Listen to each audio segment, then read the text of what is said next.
बहुत बुरी खबर है पाकिस्तान फैंस के लिए। पीएसएल 2025 कंप्लीटली पोस्टपोन हो गई है। Power of Jay Shah, power of Hindustan, power of BCCI. Dubai ने शायद मना कर दिया था पीएसएल के बाकी मैचेस को होस्ट करना, और पाकिस्तान क्रिकेट बोर्ड ये कह रहा है कि प्राइम मिनिस्टर शहबाज शरीफ जो उनके हैं, उन्होंने कहा है कि अब इसको पोस्टपोन कर दिया जाए। वजीर आजम की आशीर्वाद की क्या जरूरत थी? सारी दुनिया में पाकिस्तान क्रिकेट बोर्ड को खुल्लम खुल्ला कहना चाहिए कि इस मुल्क ने क्रिकेट जैसे खेल को भी नहीं बख्शा हमारे पड़ोसी ने, और पड़ोसी ने हर तरह की फजूल और गैर जिम्मेदाराना हरकतें कर रहा है। इतने ड्रोन हम खुद कह रहे हैं 40, 45, 60 पता नहीं कितने ड्रोन आ चुके हैं।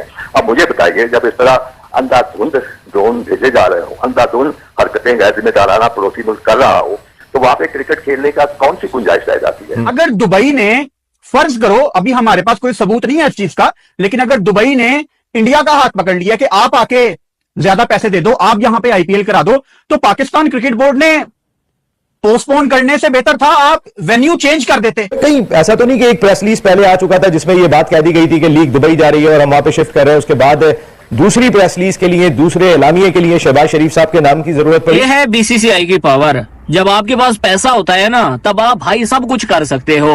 भाई दुबई वालों ने मना कर दिया है कि भाई पाकिस्तान क्रिकेट बोर्ड के कि यार आप पीएसएल मत लेके आओ, यहाँ पे हम होस्ट नहीं कर सकते हैं, जो भाई इंडिया और पाकिस्तान की सिचुएशन बनी हुई है। लेकिन 2-3 दिन वेट कर लो, देख लेना ये आईपीएल ना भाई दुबई में हो रहा होगा।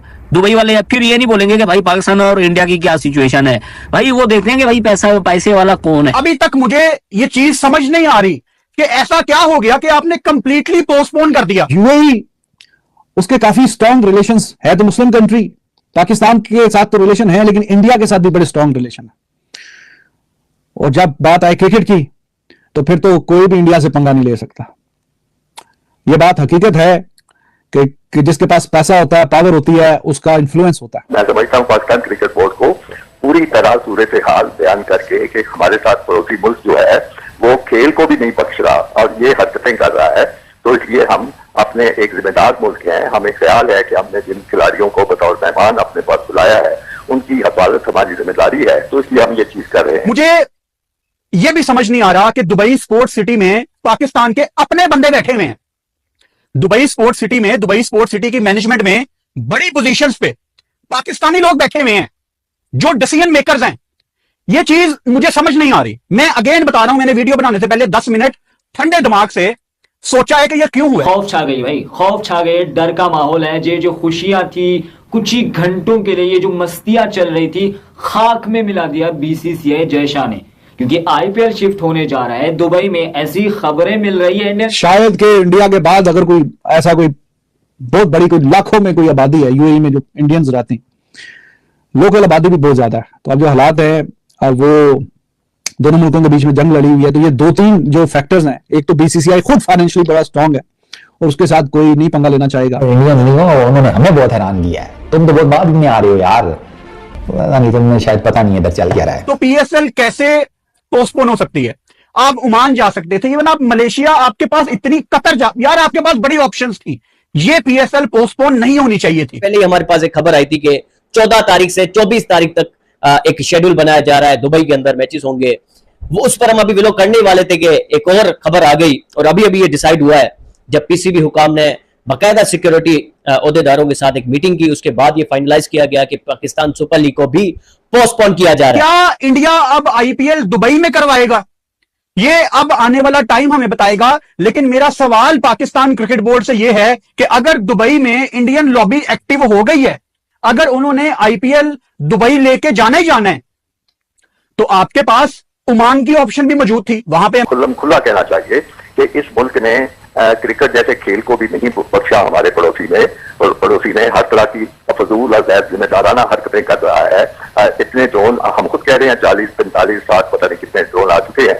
अब मुझे बताइए, जब इस तरह अंधाधुंध ड्रोन भेजे जा रहे हो, अंधाधुंध हरकतें गैर जिम्मेदाराना पड़ोसी मुल्क कर रहा हो, तो वहां पे क्रिकेट खेलने का कौन सी गुंजाइश रह जाती है? मैं समझता हूं कि हम एक जिम्मेदार मुल्क के हैं, हमने जो खिलाड़ियों को यहाँ पे बुलाया है वो उनकी सिक्योरिटी, उनकी निगहदाश्त, उनकी हिफाजत हमारी जिम्मेदारी है। तो इन हालात में कोई मुल्क भी जो है वो उनके सामने माजरत करेगा और कहेगा कि चूंकि हालात हमारे पड़ोसी मुल्क में इस तरह के खराब कर दिए हैं, क्या मजीद क्रिकेट जारी रखना नुकसान का बायस हो सकता है, इसलिए हमें आपकी पूरी हिफाजत की ख्याल है, जिम्मेदारी है, तो हम इसको या पोस्टपोन कर रहे हैं या कहीं और शिफ्ट कर रहे हैं। उसमें किसी हवालों की जरूरत नहीं थी कि वजीर आजम ने ये हवाला दिया, ये कहा है, फलाने ये नहीं कहा। मैं तो बड़ा ही मुझे अजीब व गरीब ये सारा सिलसिला लगा। मैं समझता हूँ पाकिस्तान क्रिकेट बोर्ड को पूरी तरह सूरत हाल बयान करके कि हमारे साथ पड़ोसी मुल्क जो है वो खेल को भी नहीं बख्श रहा और ये हरकतें कर रहा है, तो इसलिए हम अपने एक जिम्मेदार मुल्क हैं, हमें ख्याल है कि हमने जिन खिलाड़ियों को बतौर मेहमान अपने पास बुलाया है उनकी हिफाजत हमारी जिम्मेदारी है, तो इसलिए हम ये चीज कर रहे हैं। कोई हवालों की जरूरत नहीं थी कि वज़ीर आज़म से ये कहा तो उसने ये कहा और वो कहा। मुझे तो बड़ा मजा का हेल ये सारी बात लगी है। यूएई उसके काफी स्ट्रॉन्ग रिलेशंस है, तो मुस्लिम कंट्री, पाकिस्तान के साथ तो रिलेशन है लेकिन इंडिया के साथ भी बड़े स्ट्रॉन्ग रिलेशन है। और जब बात आए क्रिकेट की तो फिर तो कोई भी इंडिया से पंगा नहीं ले सकता। यह बात हकीकत है कि जिसके पास पैसा होता है, पावर होती है, उसका इन्फ्लुएंस होता है। तो अब यूएई वालों ने, कल तक तो उनको नहीं पता था कि शायद आईपीएल भी ये वाली कहानी, आज जब वो सुबह अनाउंस हो गया तो फिर शायद आईपीएल वालों ने भी अप्रोच किया होगा या नहीं किया होगा, आई डोंट नो। तो यूएई ने मुनासिब समझा कि भाई फिर हम मना ही कर देते हैं। ये यूएई का जो इंडियन मीडिया रिपोर्ट कर रहा है ये वो वर्जन कि उन्होंने बीसीसीआई के इन्फ्लुएंस में आके, क्योंकि बीसीसीआई ने वहां पे यूएई में वर्ल्ड कप करवाया था 2021 में, वो इंडिया की बारी थी, that was India's turn to host the world cup, लेकिन इन्होंने और इधर उधर कहीं नहीं चुना, जाके यूएई में वो वर्ल्ड कप करवाया। और आगे भी फिर उन्होंने कहा कि जी हमारे हालात ठीक ही रहे। यूएई वालों ने कहा था कि हाँ, निजाम हो जाएगा, ठीक है, लेकिन वो कोई निजाम बना नहीं है, बिचली गल यही है, ठीक है। अब पीसीबी की जो स्टेटमेंट आई है उसमें तो वो ये कह रहे हैं कि जी जो पीएम है शहबाज शरीफ साहब, उन्होंने कहा कि देखो यार हालात बड़े पतले हैं, दो मुल्कों में लड़ाई लगी हुई है, वो हम पे गोले फेंक रहे हैं, हम उन पर फेंक रहे हैं, तो ऐसे मौके पर ना क्रिकेट तो हो नहीं सकती, तो मुकाओ, गोला गंडा करो, क्रिकेट डन एंड डस्टेड करो, ये जब हालात बेहतर होंगे ना तो देख लेंगे। तो पीएम जो है पाकिस्तान के शहबाज शरीफ साहब, छोटे मियां साहब, उनका ये कहना है। तो पीसीबी वालों ने कहा जी कि हमने मेक श्योर करना है कि हम सॉलिडारिटी रखें, जो लोग शहीद हुए हैं उनकी फैमिलीज के साथ, हम आर्म फोर्सेस के साथ हैं, पाकिस्तान की सॉवरेनिटी की वो हिफाजत कर रहे हैं, इससे तो कोई शक नहीं बाबा जी। एक हैरान तो किया भाई, और इंडियन उन्होंने हमें बहुत हैरान किया है। तुम तो बहुत बाद में आ रहे हो यार, नहीं तुमने शायद पता नहीं इधर चल क्या रहा है भाई, उन्होंने हैरान परेशान करके रख दिया है। बाकी तो छोड़ो ना, जो चल रहा है वो तो चल ही रहा है।